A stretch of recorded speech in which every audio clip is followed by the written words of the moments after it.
It's time for GMA3. The big rush. Millions of Americans on the move for Christmas, with today expected to be the busiest day in the skies. How airlines are preparing, and what to expect if you're one of the more than 100 million people taking to the roads. Overnight, Taylor with an early Christmas present. They're like the moment's never too big for Travis. New secrets from Taylor Swift about her fiancé, her record-setting tour, and behind the scenes with Sabrina Carpenter. And everybody's waiting for this. That was terrifying. All the laughs with Bradley Cooper, Will Arnett, and George Stephanopoulos. It's all about their new movie, Is This Thing On? I sure hope so. It's time for GMA3. From ABC News headquarters in New York City, this is GMA3. Oh, it's on. It's on in GMA3 time. Hello, I am Rebecca Jarvis. And I'm Will Reeve alongside Morgan Norwood. Glad you can join us on this Friday. A little bit gloomy outside. You saw that shot coming in, but we have a lot of holiday cheer brightening things inside here at GMA3. Yeah, it's good to be with you guys on this Friday. Coming up, Dr. Tara Narula is breaking down a new study about couples and heart health, and it finds that a patient recovers a little bit better when their partner helps them make lifestyle changes. Yeah, it's easier when you're in it together. Also ahead, we are celebrating National Ugly Sweater Day. So many people around the country are celebrating, and we've got a party going on right here in studio. We're calling it an ugly sweater party, and we all promise we're getting in on the action. Yeah, we are. mine's interactive. Can't wait for you guys to see that one. Speaking about interactive, a lot of people are going to be interacting with some holiday travel and other people. It's the great holiday exodus underway. A record number of people hitting the roads and taking to the skies over the holiday season. And Victor Oquendo starts us off here at the airport in Miami with details. Victor, hello to you. Hey, Will, busy is an understatement here at Miami International Airport. They have their work cut out for them. American Airlines operating its largest winter schedule on record here at MIA this year. So far, so good here today, and they say that they are ready for the travel to really start ramping up. The TSA anticipates screening more than 43 million passengers between December 19th and January 4th. Today, expected to be the busiest for American. 6,720 flights scheduled. That's 4 flights departing a minute. The best advice from American and other airlines, download their apps before flying for the latest updates. Now, if you're hitting the roads, AAA says a whopping 109.5 million people will travel by car this holiday. That's up 2% from last year, and this weekend ahead of Christmas expected to be one of the busiest. You can expect congestion on interstates. So the worst times to travel, this is very important this weekend, Saturday between noon and 8 p.m. and Sunday between 1 p.m. and 7 p.m. Another busy travel day to keep in mind, Friday, December 26th, when everyone will be trying to get back home after Christmas. But whether you are flying or driving, make sure to give yourself some extra time. That will go a long way. Guys? As much as I hear that advice, Victor, our family is notorious for not doing that, but I appreciate it. This year, I think this is going to be our first year. Let us know how it goes. Yeah, we will. Okay, we're going to turn now to President Trump making good on a campaign promise about marijuana. Senior White House correspondent Selena Wang is in Washington with more. Selena.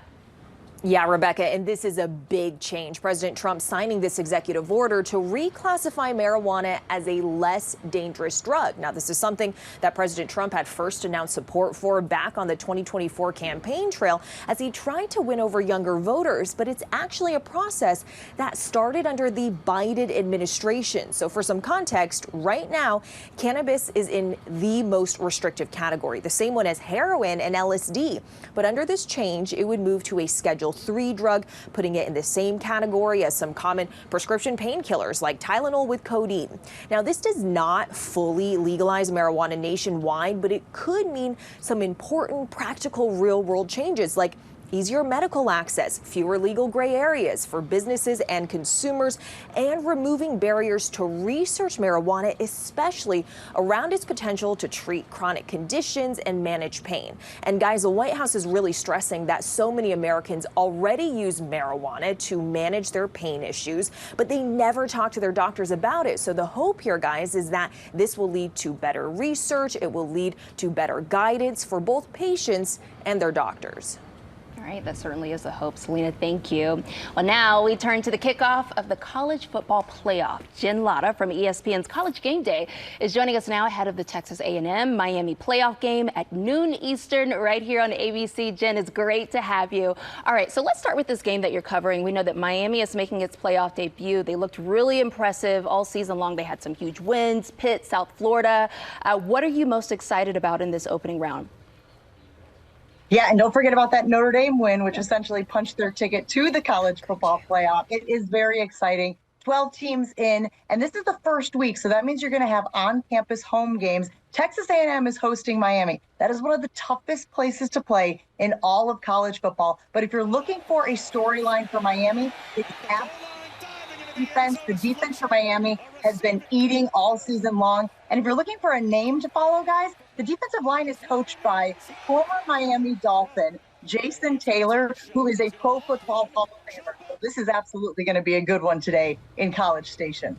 Yes, certainly is. Okay, so let's pivot to this one because we've got two storied college football programs, Alabama, Oklahoma. They're going head-to-head tonight on ESPN. This is just premier college football at its finest. I mean, a lot on the line here, Jim. It really is. And Alabama was one of the last teams in after Oklahoma beat them earlier this season. This is two of the best defenses in the SEC. You mentioned historic programs. Alabama is looking for revenge because there's a lot of people who wondered if they should have been in the college football playoff. And so this will be an opportunity for them to prove those doubters wrong. The second year of Kalen DeBoer's tenure at Alabama after, of course, Nick Saban retired and joined us on College Game Day. Yeah, certainly looking to spin the block there. Okay, so a couple of teams are hoping for a Cinderella run of sorts in the bracket. Let's talk to me about that. Okay, so you've got James Madison, who is one of the teams that was in the field, and Tulane. Both will be in action this weekend as well. James Madison has to travel to one of the toughest places to play in all of college football. That's Autzen Stadium at Oregon. And then you have Tulane that will be playing Ole Miss. This is a rematch of a game that we saw earlier this season. Ole Miss absolutely dominated them. So Tulane is going to try to send a message here and show that they belong with the big boys in their game against Ole Miss. Well, I want to lean into Ole Miss there because it's playing under a new coach after Lane Kiffin defected to LSU. The stakes are high there, too. How is this looking for them? I love the word defected there. Yeah, so we talked about we talked about Tulane and we talked about JMU. They're going to try to create chaos in the bracket. And chaos is what Ole Miss has been dealing with since Lane Kiffin was flirting with LSU and then ultimately decided to go there. He wanted to coach his Ole Miss team in the playoff.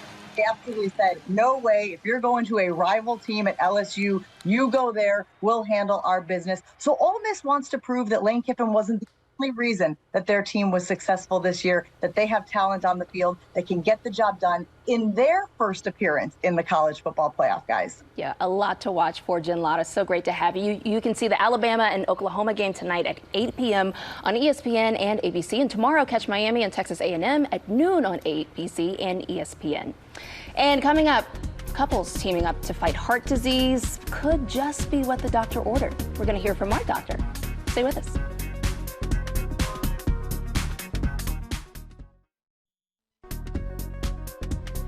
Okay, we're back now with a GMA health alert on heart disease. New research suggests couples can build healthier heart habits when they make lifestyle changes together. And our chief medical correspondent, Dr. Tara Narula, is here to break it down. It's so nice to see you, Doctor. It's one more good thing for love. We love love. And it does make sense. I mean, what this research is saying makes a lot of sense. You're in it together. Correct. Yeah. So we talk so much, Rebecca, about traditional risk factors, as we were discussing, like high cholesterol or high blood pressure. What we don't talk about enough is psychosocial factors like social support and strong relationships, which we have seen a growing body of literature show us that in the last 10 to 15 years, if you have a strong relationship and support, it is preventive for heart disease and heart disease events. On the flip side, if you do not, you're more lonely or less social support, you're at higher risk. When we look at the types of social support or relationships, in particular, intimate partner or spouses seem to be the most valuable, particularly when those relationships are high quality. There's a lot of warmth and affection. So in this particular study, it was a review of 12 other studies, and they looked at about 1,000 patients who had heart disease. Those patients were mostly men with female partners. And then they gave them a couples intervention where nurses essentially educated them on their disease and health behaviors. And in 77% of those studies, they found positive effects when it came to health behaviors. So more of them stopped smoking, for example, started exercising, ate healthier, and 63% had positive findings when it came to mental health outcomes. The cardiac outcomes, it was still a little bit uncertain. But really, again, this adds to growing research that says we shouldn't maybe just be targeting the patient, but actually the couple to improve both the patient's outcome, but also the partner gets health education when they come to these visits, and they may get assistance in terms of caregiving, which we know can be difficult too. Let's talk about how partners can best support each other, because sometimes you have partners who are the total polar opposites, especially if one has this type of routine and another does another type of routine. How can they come together in this? Exactly. I mean, they're not always going to be aligned, but I will say I do see a lot of partners come together, for example. So coming together to your doctor's visit can be a great way to do it. So I'll have the husband and the wife in the room separate, and then they'll tell me a little bit about what the other one's doing. Oh, well, she actually doesn't really eat this, or he hasn't been going for his walk. So they can kind of really push each other and motivate each other for those healthy behaviors. They can learn about their medical diagnosis and about the diagnosis of their partner.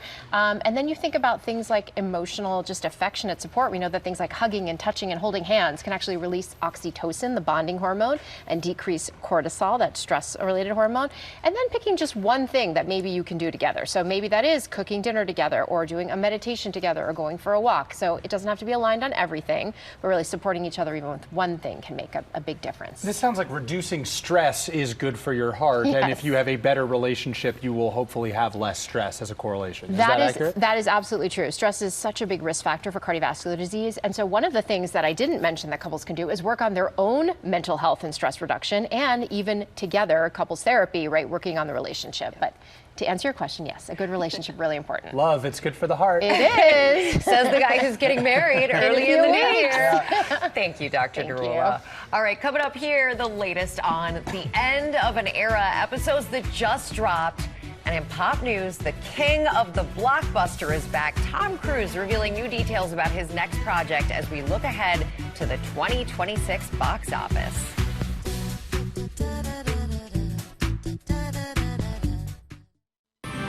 Back now with pop news and Will Gans. One time for the ugly Christmas sweater. Yes, all tied up with a bow. It's a slam dunk. Yes, it is. Y'all, pop news has never looked so ugly, and I am in love with it. We're celebrating National Ugly Sweater Day today here at GMA3. UglySweater.com outfitted our entire crew to honor the annual holiday. They're snow angels. Yeah. It's so good. I mean, I see Ghostbusters, Stranger Things, of course, Santa Claus. You're rocking the gingerbread look over here. I love it so much.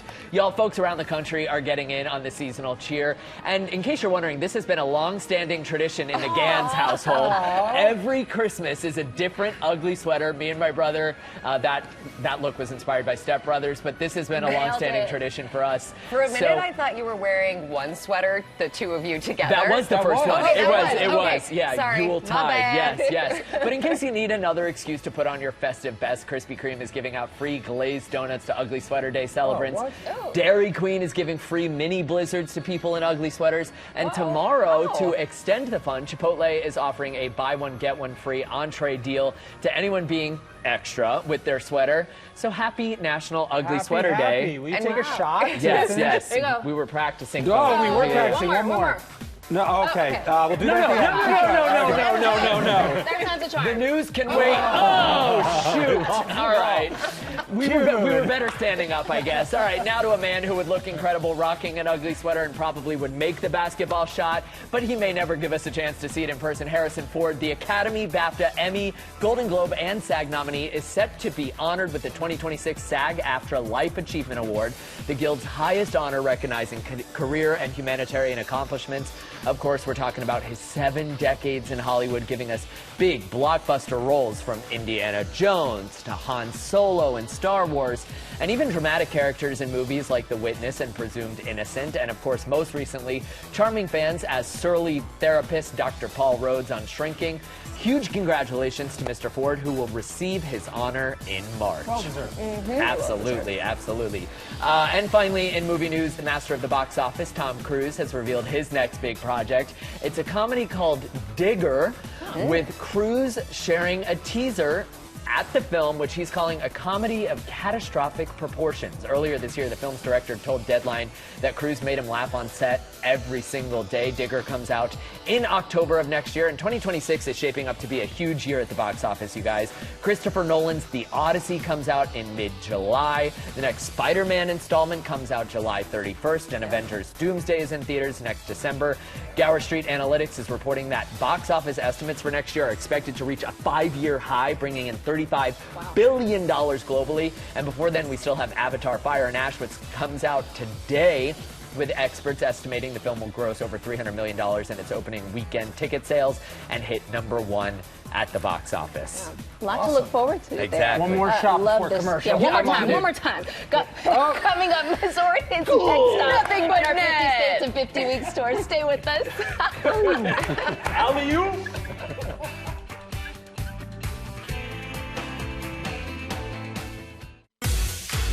Welcome back to GMA3. Gloomy day outside in New York, but bright and shiny in here. It is GMA3, and we have a lot happening on GMA next week, starting Monday with Steph and Aisha Curry. Our Charlie Gibson visits the Currys at their annual Christmas with the Currys event. They donate books to students in Oakland. That is great. It is great. Also on Monday, former model turned entrepreneur, licensed esthetician, and wife of Idris Elba, Sabrina Elba, will be here to give us a beauty reset for the new year. Oh, looking forward to that. We've also got an exciting Super Bowl surprise on Tuesday. We can't say too much. We don't want to give anything away, but we have so much planned and you don't want to miss it. Looking forward to all of that in Christmas week. But right now, it is Bradley Cooper and Will Arnett. The two are teaming up in a new film. It's called Is This Thing On? And they sat down with George Stephanopoulos to talk about that and a whole lot more. Let's put your hands together for Alex Novak. Directed by Bradley Cooper, Is This Thing On? Stars Will Arnett as Alex Novak, a father of two on the verge of divorce, who stumbles across an open mic night at a comedy club and uses it as a form of therapy. I think I'm getting a divorce. Arnett, who co-wrote the script with Cooper, performed in character at various comedy clubs, working on material for the movie. What tipped me off was that I'm living in an apartment on my own. I was surprised to learn that you had never done stand-up before. You've done so much comedy. Well, it's such a unique discipline, stand-up, and I've always had a healthy fear of it, you know? So I'd never done it before until we started doing prep for the movie. The idea of him doing stand-up and knowing where he is in his life now at 55 and everything that he's gone through, I thought, oh man, I was like, this is a character like that could really harness all of your talent. And Bradley asked me, he said, what are you working on? And he said, I'd love to read it and I'll just give you my thoughts. And about a week later, he FaceTimed me and he said, I think words to the effect of, bro. Right? Like, I want to do this. He actually said, if you remember, he actually said, if you'll let me, I'd love to rewrite this with you and I'd love to direct it. And I was like, if I'll let you. Yeah, stand-up I've been doing for a while. So I'm the only one who doesn't know you do this? In the movie, you're getting divorced from Laura Dern. She described you as the greatest dance partner any girl could ever ask for as an actor. Wow. That's very nice for him to say. They put the work in. You know, the whole movie hinges on this relationship. She's amazing. For me, it is a departure tonally from a lot of stuff that I've done or that people may or may not know me for. And you can imagine how intimidated I was. Everybody else basically was an Academy Award either winner and or multiple nominee. You okay? Are you gonna be okay? Were you afraid? Yeah, I was. I was nervous. I actually said to Laura, it's intimidating, of course, because I want to make sure that I'm able to be there and meet the moment. And so, yeah, I was scared. And I wish I had a punchline. How do you push actors out of their comfort zone? It's more about putting actors into their comfort zone so that then they feel safe enough to do something that scares them. So to me, it's all about prep and then just being there with them, making sure they realize that they're not alone. You're an actor, you're a director, and you also went behind the camera? Yeah. What was that like? That was terrifying. We both had like similar experiences. Yeah. I've been doing stand-up. Is it like a hobby? And it's something I look forward to. For me, having somebody that I know really well, who's a very close friend, we know everything about each other, and someone who I also trust as an artist, as an actor, and as a director, to be this close to me the entire time, that did allay a lot of my fears. In some ways, you guys are lucky like that. It doesn't always work out when friends. I know, it's funny you say that, George, because a lot of people after they're like, how'd you guys do? We're like, great. But you're right. You know, maybe it's like where we are in our lives, and Laura too, everybody trusted each other. I want dirty more dishes.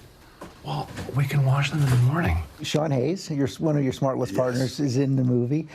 You guys have had such... And his husband, Scotty. And his husband, Scotty, plays it as well. Yeah. We know them. We're friends with them. Yeah. Oh, that's that great. Is them in the movie. That's totally. That's why I wrote the ice cream thing. It's definitely the ice cream thing in the middle of the night. That's definitely them. They didn't need a ton of direction on that. No. There's another great ad for Smartless, really, we wanted to make sure. Before you go, I want to do an ad for your cheesesteaks. Last year, Danny and Coop's, a Philly cheesesteak restaurant co-owned by Cooper, opened in New York City. Oh, man. I don't know that you need it. It's Have you gone there? I can't wait in line for 45 minutes, an hour, 2 hours. I'll figure out a way to do that. Come on, get him, send him some stuff. Okay, I've heard they are amazing. Oh, I'm glad. Yeah, it's wonderful. We just start. And you're really cooking? Yeah. I mean, there's a great crew there, but I go as much as I can. We'd shoot till sort of late at night, and the next day we'd be texting in the morning, and I say, hey, do you want to meet up for coffee? And he's like, no, I'm cooking right now. And they sent those over to GMA this morning. I had half of yours for lunch. Thank you. Can Delicious. confirm None for me. Well, so you got to hang around the hoop. Well, we ate them so quickly, it was hard to stand by. Absolutely. Well, Is This Thing On is in theaters today, and coming up next, we're headed west to Missouri for our 50 States in 50 Weeks. Stay with us. We are back now with the next stop on our 50 States in 50 Weeks tour, celebrating our nation's 250th anniversary. And it is Missouri. Rhiannon Alley is there. Hey, Rhiannon. Hey, it is cold here in the Show Me State. You know I'm from here, but I'm excited to show you what makes this state so very special. We have the Gateway to the West, which is the tallest arch in the entire world. But Missouri was also the home to another member of the Disney family, the man who started it all.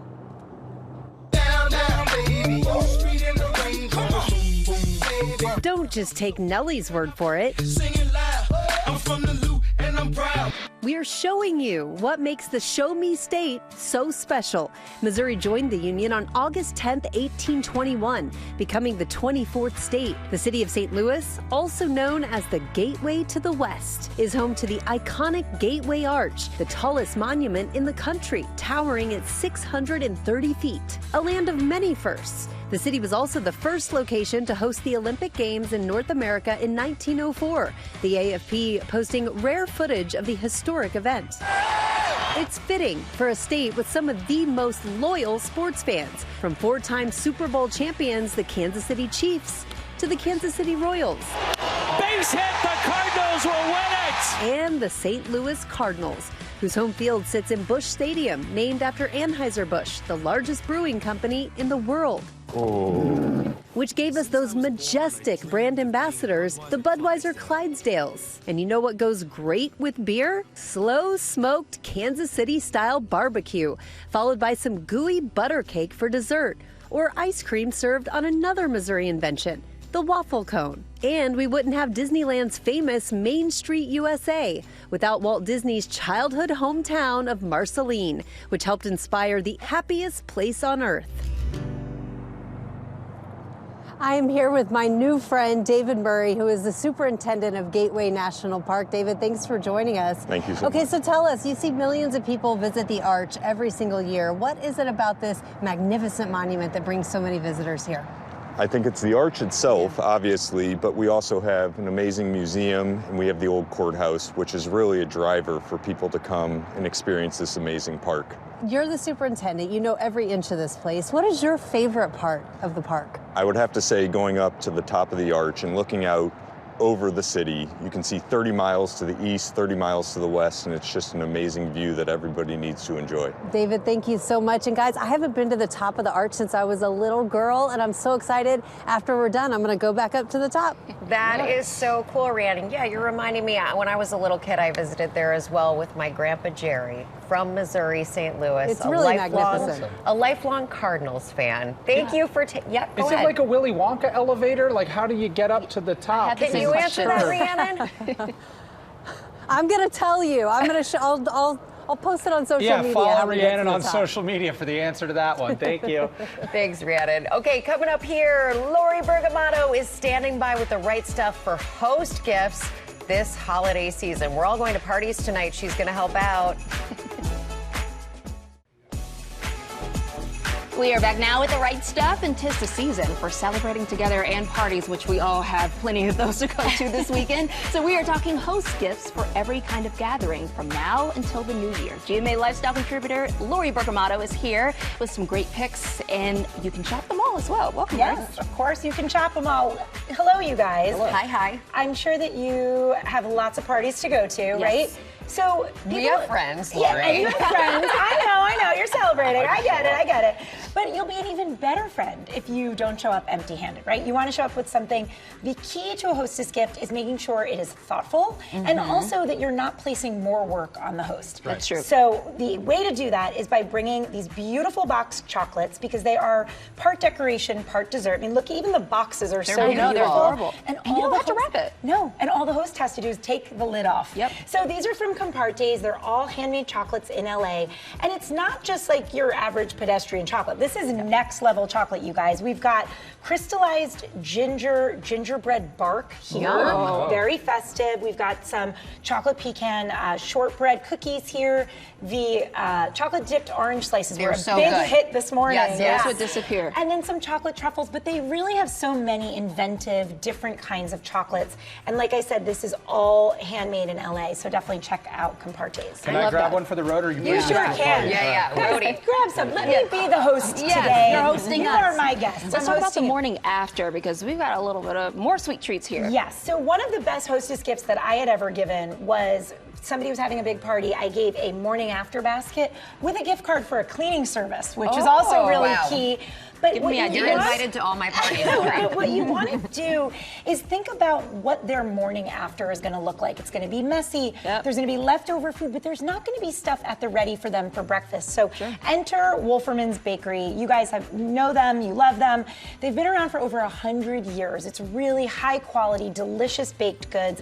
And they're known for their signature super thick English muffins. Ooh, so yum. easy. Yeah, I like that response. They have preserves. You can do lots of different iterations of this gift, but it makes the morning after so much easier.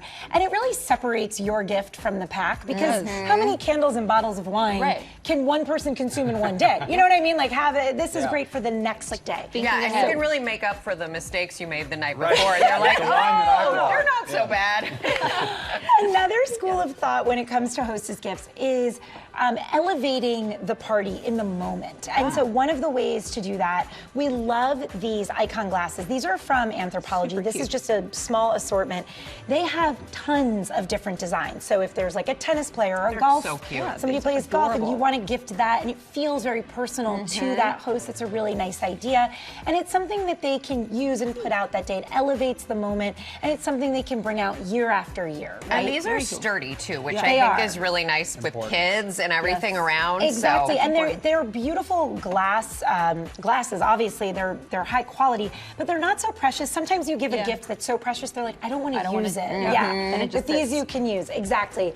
And a lot of us Nas for the graza. Yeah. So olive oil is my actual go-to gift for a hostess gift because it's something that the person is always going to use. If you can try and find one that you either know they love or introduce them to something new, that is the way to go. Everybody cooks with olive oil. Everybody likes to dip their bread. You can I'm please like get so in there. tempted. Graza is great because they have a sizzle, which is for cooking, and a drizzle, which is for finishing.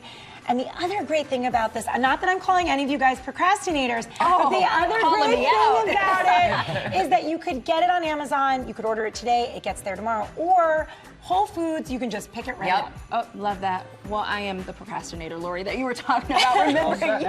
Yes. Thank you so much, Lori. You can shop all of these on our website, goodmorningamerica.com. Up next, new secrets from Taylor Swift overnight. Stay with us.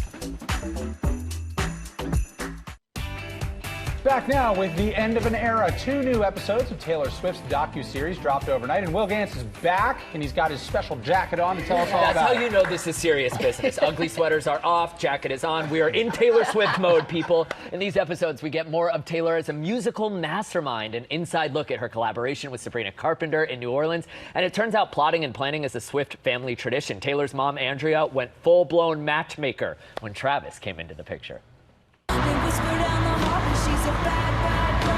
Okay, we're in our lover era all over again. After episodes 3 and 4 of Taylor Swift's End of an Era docuseries dropped overnight. Oh my God, I can't. What is happening? What is this life? Miss Americana opening up about the heartbreak and how the tour became her prince. My personal life was hard. I went through 2 breakups on the first half of this tour, and that's a lot of breakups, actually. The show was what gave me purpose and was what I could use to get me out of bed. Swifties watching the biggest moments of the tour unfold and the OMG surprise when now fiancé Travis Kelce joined her London show. I can safely say that was the loudest it ever got on the Eras tour. In the series, Taylor saying the whole thing started as a joke. I can't remember how it came up. I think we were just joking around about like him doing it, like him going up there with Cam. And it became very clear that he like wasn't joking. And I was like, oh wait, no, you would do that? Fans getting an all-access look at how their love story all began. I've been very non-athlete because I'm not one. And I've always just been like, well, what would we talk about? And so you call me up like with this tone of like, hey, so I know you're gonna not react well to this, but there's a guy, he's really cute. You said something to the effect of like, you gotta start doing something different. Both at the top of their games, Taylor getting candid about how they've made their relationship work. Relationships on tour has always been something I've really struggled with because it always felt like the tour was taking away from the relationship. Somehow there's been this dynamic shift with Travis because it's shocking how many similarities we have towards our jobs and how we view them and how we view each other. We both have jobs where we go out in NFL stadiums and we entertain people for 3.5 hours. His with considerably more violence than mine, but he's not in heels. But it's our passion. We've been chasing this since we were little kids. So I don't think I ever thought I'd meet a guy who had that same trajectory. Travis is just very comfortable with, conceptually speaking, a big life, because he has one. And it's not one that he has reluctantly, he's very comfortable with it. I think ultimately it's the way he treats me. It's very clear. And I think that's one of the reasons why the fans are so in love with him, because you should be, you know? He's very lovable. And how this so high school relationship is endgame. Does that sound like I'm gonna die? Feeling like I'm not a person, I'm just this like big conglomerate that no one sees as a real human being, and like especially not men that I date. And in the whole process just being like, but nothing works. There's no one for me in the world.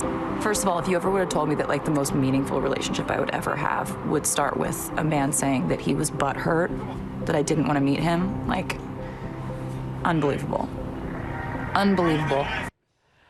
So about those 2 breakups at the beginning of the Eras tour, Taylor says, quote, Men Will Let You Down, The Eras Tour Never Will, which is actually in the running for the title of my memoirs. Episodes 3 and 4 of The End of an Era are streaming now on Disney+, and the last 2 episodes premiere on December 23rd. It's Tuesday for whoever's counting down. Okay. I love that we're wrapping up with Taylor Swift and Will Gans, the perfect pairing for the end of our show on this Friday. We hope everybody has a great weekend. Thanks so much for watching. And for more news, check out What You Need to Know anytime on Disney+. Have an excellent weekend. I'm going to go watch that Taylor Swift. Yeah.